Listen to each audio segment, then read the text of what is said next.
What's going on, guys? It's Katie here with KT Visuals, and today I'm going to show you a very quick little trick on how to add warp stabilizer to your slowed down clip. Now, normally what Premiere does is it doesn't let you add a warp stabilizer and certain other effects onto a clip that you have slowed down. So what we're going to do is take the clip and make it a sequence and put the warp stabilizer effect on it, and you'll be good to go. So let's get into this real quick. Okay, so we're here in Premiere Pro, and I already have the clip that I'm going to use here in the timeline. So what we're going to do first is change the speed of your clip. You can change it to whatever you want. I'm just going to do 50 for now. So now you can see that my clip is in slow-mo just how I want it.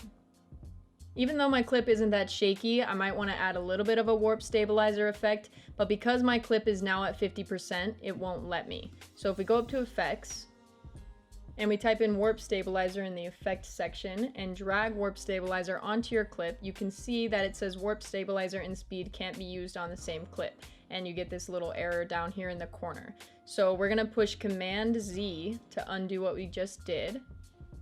Click Control on your keyboard, click on the clip, and you're gonna hit Nest.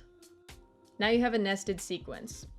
Once you have this nested sequence, we're going to go back up to Effects. We're going to type in Warp Stabilizer, and we're going to drag the Warp Stabilizer over the clip. Now it says Analyzing, so we're going to go to Editing. We don't need this at 50%, so I'm going to just drop it down to 4%.